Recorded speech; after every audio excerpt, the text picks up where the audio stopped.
Bonjour à tous mes petites taupes dansantes, je suis ravi de vous retrouver pour une nouvelle vidéo, une nouvelle vidéo qui inaugure une nouvelle série de vidéos en fait, vu que pour l'instant j'ai décidé de stopper les book hauls, j'ai un retard immense, genre je dois faire le book haul de novembre ou de décembre, je sais plus où j'en suis, et voilà, ça me saoule, j'ai plus envie de faire ça.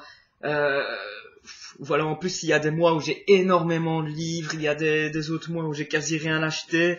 Voilà, c'est trop comme ça. Donc j'ai décidé, pour l'instant en tout cas, de lancer un nouveau concept pour ma chaîne. Euh, j'ai appelé ce concept les 23. Et en gros, ça va remplacer les book hauls, tout en gardant les avantages du book haul quelque part, parce que chaque mois, je vous présenterai, enfin si ça marche, je continuerai à les faire, je vous présenterai 23 livres. 23 livres, ce sera à chaque fois 23 qui sont là dans ma bibliothèque, que j'ai envie de lire pour le mois à venir. Et en gros, je vous les présente. Donc voilà, il y a des livres nouveaux, il y a des vieux qui sont déjà sortis depuis blindés. Enfin, il y a un peu de tout en fait, un peu de tous les genres. Enfin, tous des livres qui m'intéressent pour lire dans le mois qui vient. Et en gros, je vous propose à vous qui me regardez, si vous êtes chaud, de faire des lectures communes. Parce que moi, j'aime bien les lectures communes, mais en ce moment, j'en fais plus trop. Et voilà, je préfère lire ensemble que tout seul, en fait. C'est marrant parce que c'est que depuis que je connais la blogo et tout ça, avant, je faisais jamais de lecture commune. Enfin, à part à l'école, quand on était tous obligés de lire un livre qu'on n'avait pas envie de lire. Mais là, voilà, depuis j'ai envie de faire des lectures communes et tout, donc j'ai décidé de faire ça. Donc en gros, si vous avez votre livre dans votre palle et tout, que vous avez envie de le sortir ou quoi et de le lire genre le mois prochain, vous laissez un commentaire ou alors vous me contactez sur Facebook ou n'importe quoi et on s'arrange ça pour faire une lecture commune. C'est cool, non? Enfin, je sais pas, on verra si ça fonctionne ou pas. Si j'ai déjà une ou deux propositions, je serai déjà content. Donc voilà, je vais commencer tout de suite à vous présenter les 23 livres parce qu'il y en a quand même pas mal. Voilà, je vais pas vous les détailler vu que pour la plupart, je les connais pas. Parfois, il y a des relectures, souvent des livres d'une série dont j'ai oublié le premier tome, mais j'ai envie de continuer la série, donc je vais un peu me retrouver obligé de relire le premier tome, quoi. Donc voilà, pour certains, c'est un peu le cas. Et sinon, c'est tout des livres qui sont dans ma palle, quoi, et que j'aimerais bien lire ici en juin. Donc voilà, il y a un peu de tout, hein.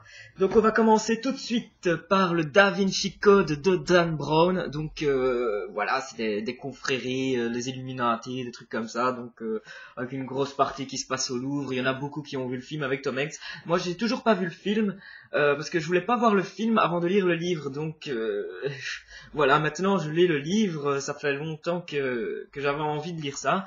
Et je l'ai toujours pas fait et j'aimerais bien enfin me mettre à lire ce Da Vinci Code, quoi. Il faut qu'il sorte de ma palle, c'est pas possible.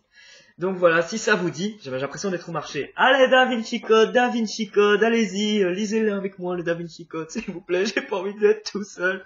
Surtout qu'il est quand même assez long, hein, donc voilà, on pourra se motiver. Il fait plus ou moins 600 pages. Et donc voilà, c'est quand même un classique du thriller. Ça a été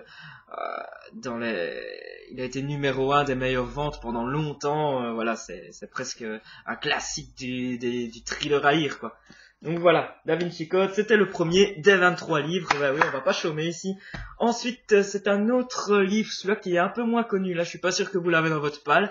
Il s'agit de Swamplandia de Karen Russell. Il devait faire l'objet d'une adaptation d'une série pour HBO. Je crois que ça n'a jamais été fait finalement. Et en fait, c'est l'histoire d'une famille. La famille est propriétaire d'un zoo. Et le zoo est de moins, enfin il y a un autre parc d'attraction ou quoi qui ouvre un peu plus loin et en gros le zoo il y a plus personne qui y va et ça fout un peu le bazar dans la famille et tout. Et en gros la famille va un peu essayer de se ressouder pour essayer de refaire quelque chose de ce zoo et tout ça pour redonner un nouveau souffle, une nouvelle vie à ce zoo familial en fait. Donc voilà, moi je trouvais ça assez sympa, c'est un roman contemporain, ça a l'air sympa à lire. Donc voilà, Swamplandia de Karen Russell, et c'est chez Livre de Poche, tout comme le Da Vinci Code hein, d'ailleurs. Ensuite, on continue, là ici c'est chez Pocket, c'est aussi un livre qu'on trouve à peu près dans tous les aéroports, dans toutes les gares, à chaque fois que j'y vais on le trouve ce livre-là. Il s'agit de Atlantis de David Gibbons.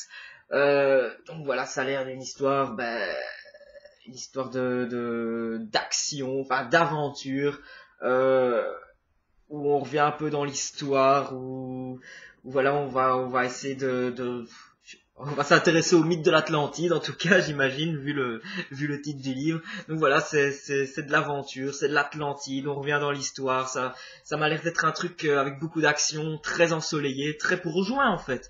Donc moi je pense que c'est une très très bonne lecture pour juin, à lire au soleil. Donc voilà, Atlantis de David Gibbons. Si vous êtes intéressé pour le lire, eh ben vous me dites quoi. Donc voilà, pas la peine de préciser que je ne lirai pas les 23 livres, évidemment le mois prochain. Donc je devrais faire un choix. Donc c'est un peu vous qui choisissez si vous avez envie de lire un ou l'autre, que vous l'avez dans votre palle et tout, vous me dites quoi, eh ben moi je prendrai forcément celui-là. Et on lira ensemble. Donc ensuite, eh ben on voit déjà 3, encore 20. Donc Maria, une vie de Joyce Carol Oates. C'est aussi un livre contemporain. Je sais plus trop ce que ça raconte, ça apparemment. Je vais lire le résumé vite fait parce qu'il est tout petit. Donc Maria, une vie, orpheline de père, abandonnée par sa mère, Maria Knower est confiée à son oncle et sa tante. Élève brillante mais solitaire, confrontée à la peur et à la cruauté, elle se plonge avec passion dans les études. Dans ce livre aux forts accents autobiographiques, Joyce Carol Oates donne à voir de façon magistrale comment la littérature peut changer une destinée. Ben voilà, ça nous parle à tous. Il fait 400 pages environ, donc ça a l'air assez sympa. J'aime beaucoup la photo de couverture. Ouais, c'est une photo, c'est une photo. Une jolie petite fille d'ailleurs. Enfin petite fille, je sais pas quel âge elle a. En tout cas, elle est jolie. Donc voilà. Ensuite, alors ça, tout le monde connaît, c'est Madame Doubtfire. Donc c'est le livre Quand papa était femme de ménage de Anne Fine. Je crois qu'en plus, Anne Fine, elle vient d'Édimbourg, en plus, je crois, si je me trompe pas. Enfin bref, on s'en fout, c'est parce que j'adore Édimbourg. Ah non, elle est à Leicester. À Leicester. On dit pas Leicester, on dit Leicester. J'ai appris ça maintenant que depuis que Leicester est champion d'Angleterre de foot. Ben voilà, j'ai appris quelque chose qu'on dit Leicester et pas Leicester. Donc voilà, maintenant l'auteur, voilà, elle réside à Édimbourg. Donc voilà, en fait, c'est le livre qui a inspiré le film Madame Doubtfire. Et voilà, j'avais envie de le lire. C'est très très court, hein. Ça peut se lire en une journée ou deux. Hein. 240 pages, c'est écrit assez grand. Donc est-ce que ça vaut la peine que je vous raconte l'histoire? Je ne pense pas, mais en tout cas, si vous l'avez ou quoi, vous avez envie de le lire, ben vous me dites quoi. C'est Madame Doubtfire d'Anne Fine dans la collection Medium chez École de Loisirs. Comme ça, j'aurais tout dit. Ensuite, il s'agit d'un classique. Alors là, c'est long et c'est écrit très très petit, mais en même temps, c'est un classique. Il paraît que c'est un classique très très dur à lire. J'ai vu le film Au cœur de l'océan il y a pas longtemps avec Chris Hemsworth ou Liam Hemsworth. Non, Chris Hemsworth. Et il s'agit de Moby Dick. Voilà, j'ai trop envie de le lire. Et il paraît que c'est vraiment dur à lire, que c'est pas seulement l'histoire d'une baleine blanche, mais c'est aussi des conditions de vie très très dures sur un bateau. Il va se passer beaucoup de choses. Voilà, j'ai vraiment envie de lire ce classique. Si ça dit à quelqu'un, c'est d'Herman Melville, Moby Dick, et c'est chez Flammarion, mais on peut le trouver un peu dans toutes les éditions. Hein. Ensuite, dans un genre complètement différent, je ne pensais pas que je le lirais un jour, parce que j'avais envie de le lire et finalement j'avais laissé tomber. Finalement, j'ai quand même envie de le tenter, parce qu'il faut quand même que je donne sa chance à un journal de vampire, enfin journal d'un vampire de L.J. Smith, donc qui a inspiré la série Vampire Diaries. Et donc voilà, ici il s'agit du premier tome, c'est un assez gros tome et c'est écrit assez grand dedans.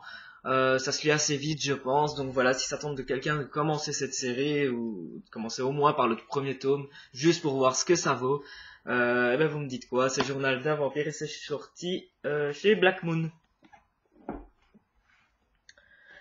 Ensuite, on continue. Je sais, c'est dur, hein. C'est un marathon ici, hein.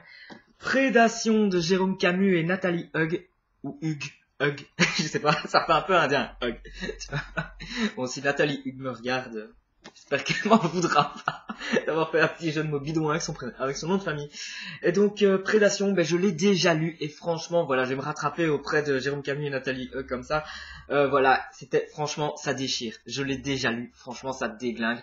C'est un thriller, ça a coupé le souffle, c'est haletant, c'est assez long, on ne sait pas qui est le criminel, le tortionnaire et tout. Je vais pas trop vous en dire.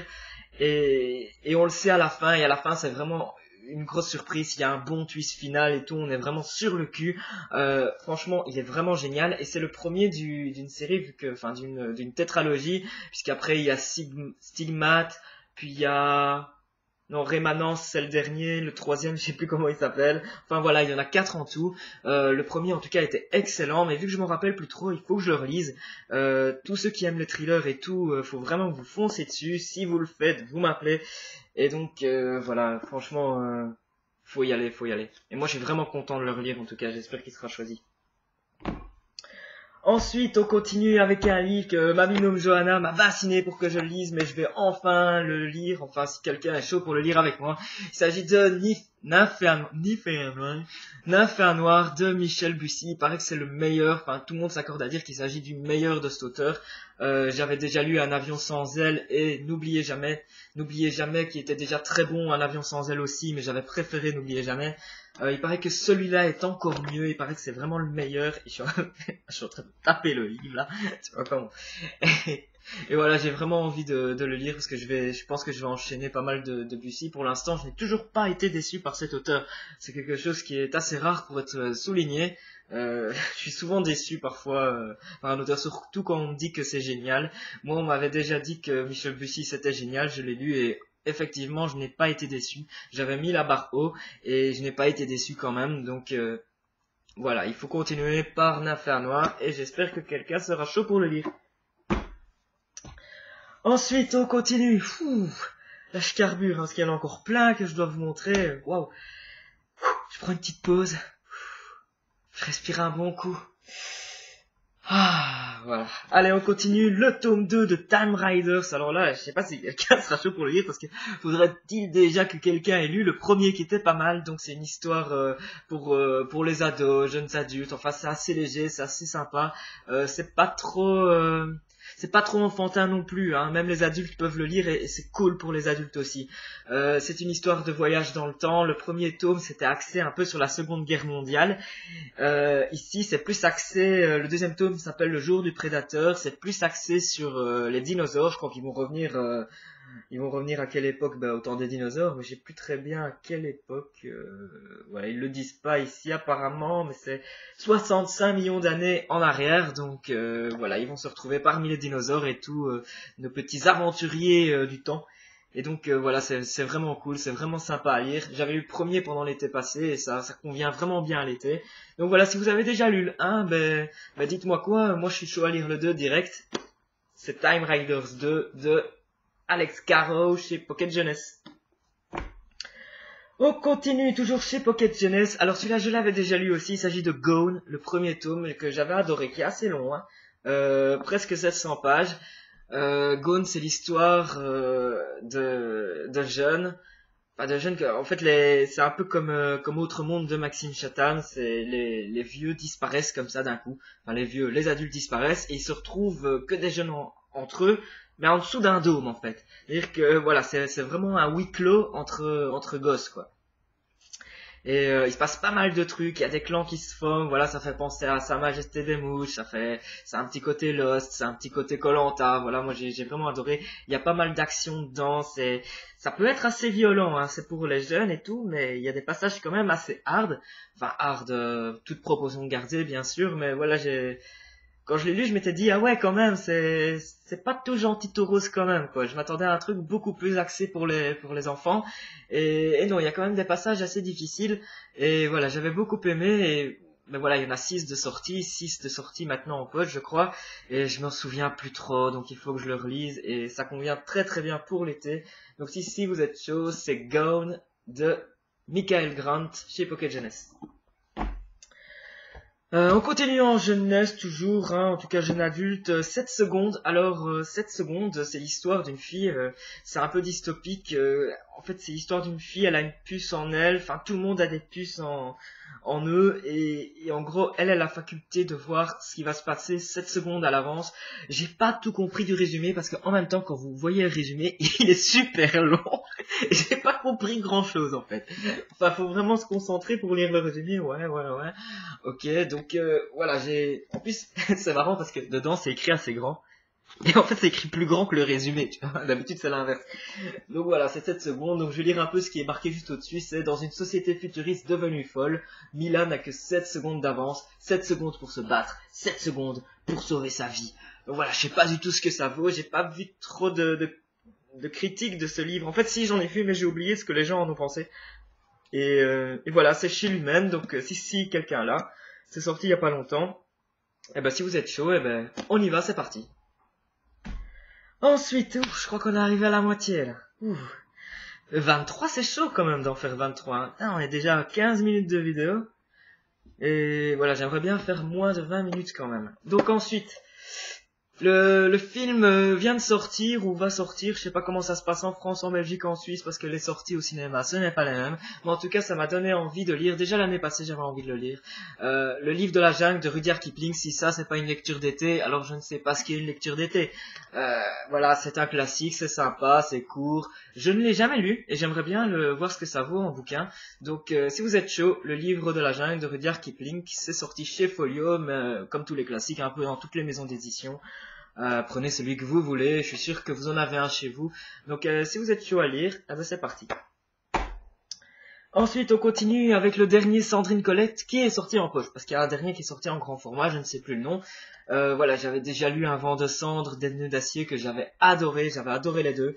Ici, on est plus dans les montagnes, 6 fourmis blanches, il va se passer, je crois qu'il y a... Je sais pas trop ce qui va se passer, enfin si je la joue un peu derrière, mais j'ai pas trop envie de trop vous en parler. Parce que c'est toujours une grosse surprise ces livres-là, on sait pas trop à quoi s'attendre et tout, on est toujours surpris, il y a beaucoup de suspense, il y a beaucoup de tension, c'est une tension souvent malsaine qu'il y a dans ces livres. Donc voilà, c'est pour ceux qui aiment bien lire des romans noirs, souvent très très noirs. Voilà, moi j'adore Sandrine Colette et je suis impatient de lire celui-là. Donc pour l'été, je ne sais pas si ça fait parce que c'est quand même ça se passe quand même dans les Pyrénées ou dans les Alpes. Dans un des deux en tout cas. Et ben voilà, en tout cas ça rafraîchira si jamais il fait chaud.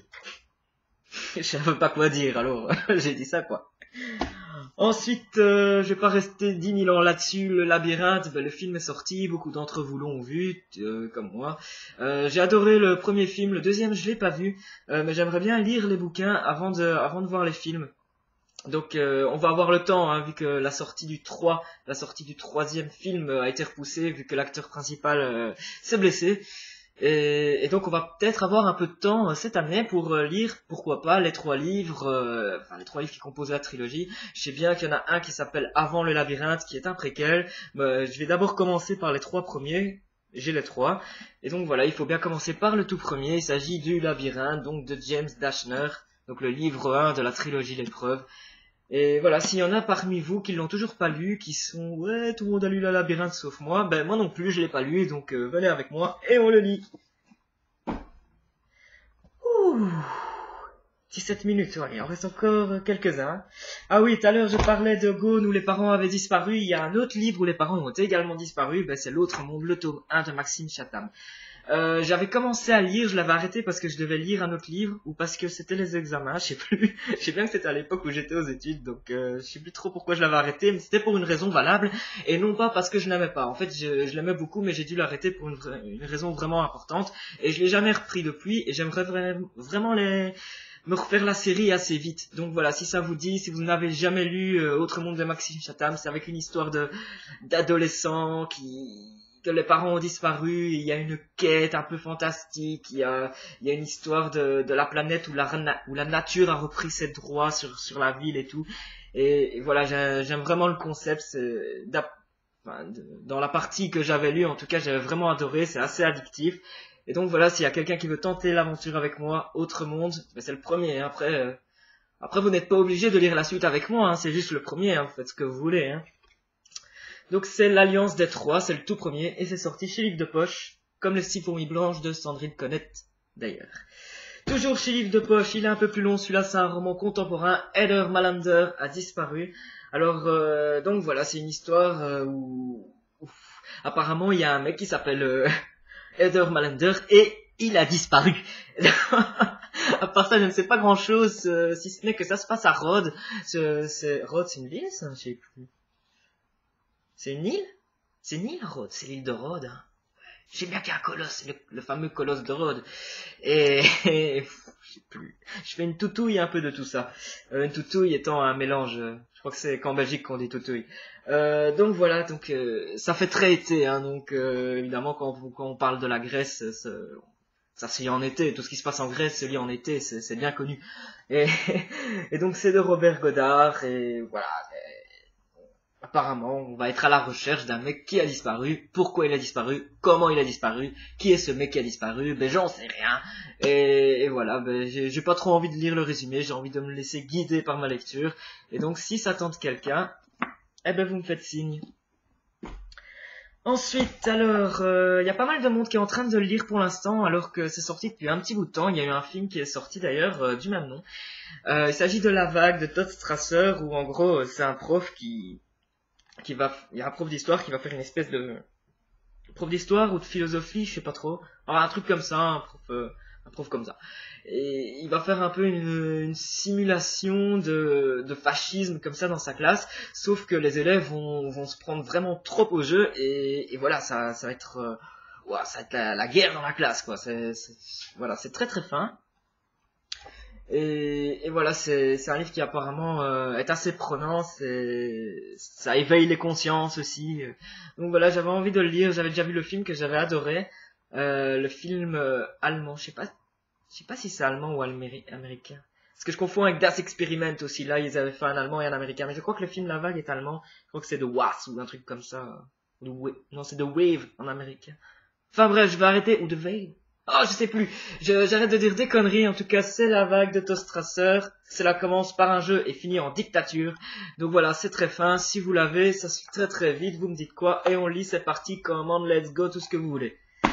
Ensuite, oula, il faut que je termine cette vidéo. Elizabeth George, Saratoga Woods. Vous avez vu ça, cette couverture qui est juste magnifique.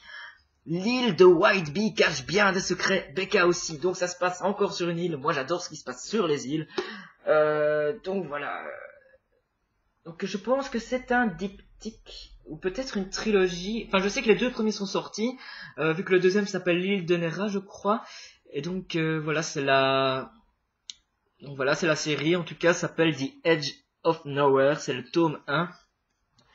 Donc apparemment, c'est une fille qui s'appelle Anna, qui retrouve un refuge sur une île. Et elle change de nom et voilà, il va se passer des trucs, aussi des trucs dans sa tête et tout. Qui est cette fille? On sait pas trop. Ça a l'air un peu psychologique. Sur cette île, les habitants dissimulent eux aussi dans la part d'ombre de leur esprit des murmures que personne ne devrait entendre. Ce premier opus est un régal, dit Kristen Sales de Psychologie Magazine.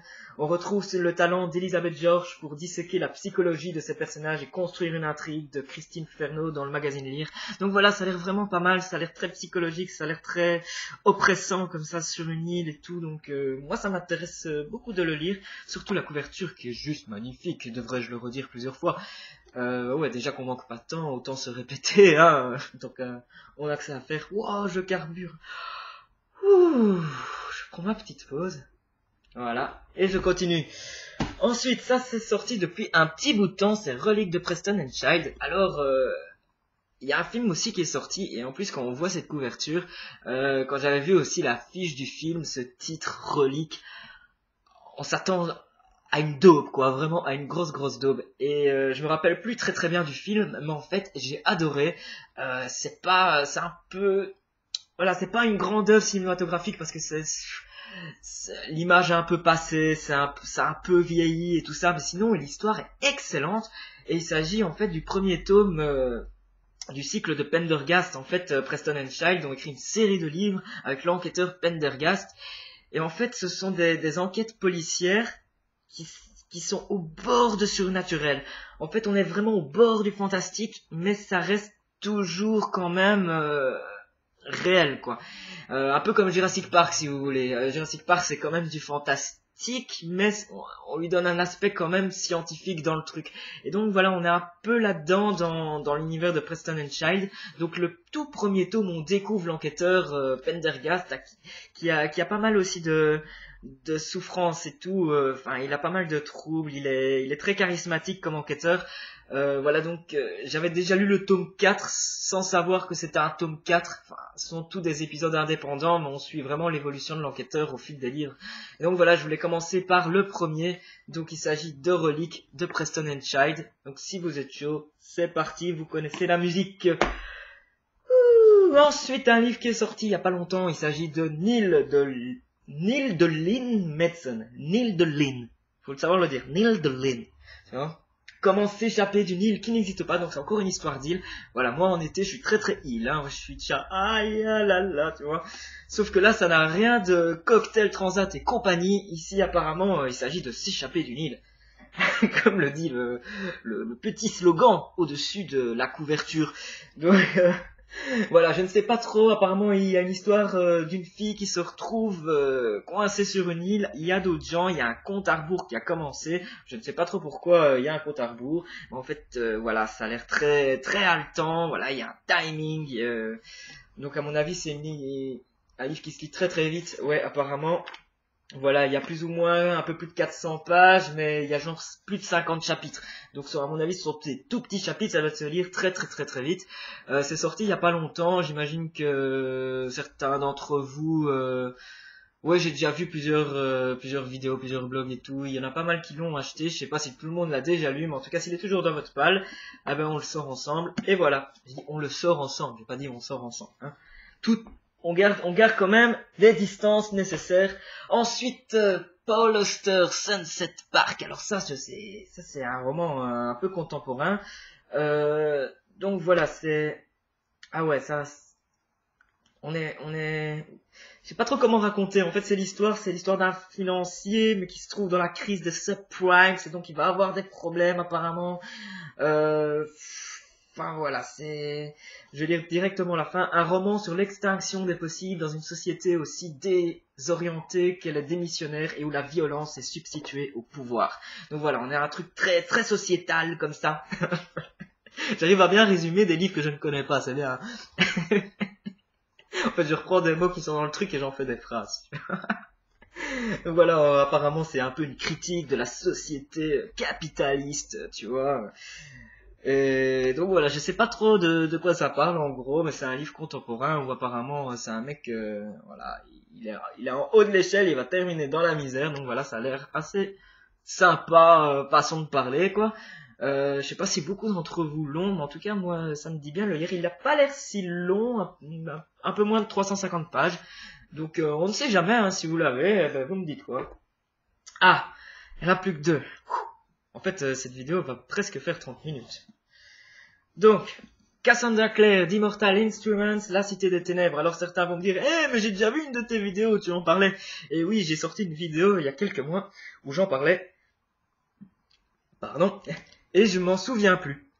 Donc, vu que je m'en souviens plus, eh ben, ce serait quand même bien de le relire en fait. Mais je sais que j'avais adoré cette lecture, donc ça me dérange absolument pas de le relire pour vraiment enchaîner toute la série tout au long de l'année en fait. J'ai vraiment envie d'en lire genre un tous les 2 mois, un truc comme ça assez régulièrement. Donc ça me dérange pas de relire le premier si ça tente quelqu'un. d'Immortal Instruments, le premier tome, je l'ai déjà lu, il est vraiment bien, ça se lit très vite, il se passe plein de choses. Allez-y. Et ne vous fiez pas à la couverture parce que moi j'étais un peu dégoûté par ce torse qui est là. Mais en fait c'est bien. C'est pas mal, l'histoire est bien. Et le tout dernier, je devais le lire pour le week-end d'Amine. D'ailleurs, je devrais faire une vidéo sur la fin du week-end d'Amine que je n'ai toujours pas faite. Mais vous voyez que je fais des vidéos un peu plus régulièrement pour l'instant. Donc, ne me jetez pas la pierre. Et donc, il s'agit du Jardin secret de Frances H. Burnett. Et donc, il s'agit d'un classique avec une fille qui se retrouve, ses parents ils habitent en Inde, mais ils sont morts. Et donc, elle va aller chez sa tante et tout en Angleterre dans un espèce de manoir, et dans le manoir il y a un jardin avec une clé et tout qui est fermé et tout, et donc c'est un jardin secret, et donc la fille va essayer de trouver la clé pour entrer dans ce jardin secret, et voilà, il se passe des choses, c'est gentil et c'est sympa et tout, mais j'ai vraiment envie de le lire. Et voilà, moi un jardin ça fait penser printemps, ça fait penser été, donc voilà, j'ai vraiment envie de le lire. Et on arrive enfin à la fin de ces 23. Ouh, la prochaine fois, je sais pas si je vais en garder 23, mais en tout cas, Voilà, je vous ai proposé 23 livres. Je sais pas si parmi vous il y en a qui ont envie qu'on fasse une lecture commune avec ça. Et puis ça permet aussi de, enfin, genre, j'ai des abonnés, j'ai des vues et tout, mais en plus comme ça, on peut faire des lectures ensemble aussi. Tu vois, c'est interactif, tu vois. Et donc voilà, moi je trouve ça sympa, donc n'hésitez pas s'il y en a qui vous intéressent, j'espère que vous avez pris des petites notes. Et donc vous pouvez me contacter soit ici, soit sur Google, soit sur Facebook, enfin je vous laisse quelques liens dans la barre de description, enfin voilà tout ce qu'il faut, c'est pas dur de me contacter quoi. Et donc voilà, et j'espère avoir de bonnes nouvelles, des bons retours. Si ça marche super bien, je serais peut-être obligé de dire non, parce qu'imaginez que j'ai genre 23 propositions. Je pourrais pas lire les 23 livres. Voilà, donc voilà, les premiers qui me disent ouais je suis chaud, et ben ok je note, c'est parti. Donc on va faire comme ça, et si ça marche bien, ben, je ferai pareil pour en juillet, pour les mois suivants, hein, pourquoi pas. Donc sur ce, je vais vous laisser, parce que voilà, j'ai déjà quand même dépassé les 30 minutes, et je vais faire une autre vidéo pour le week-end d'amis tout bientôt. Il y a encore des vidéos que je dois faire sur des livres que j'ai lus, sur une dizaine de livres que j'ai lus en fait dernièrement, donc il y a d'autres vidéos qui vont arriver. Et sur ce, je vous souhaite un très très bon week-end à tous, et à la prochaine, ciao ciao.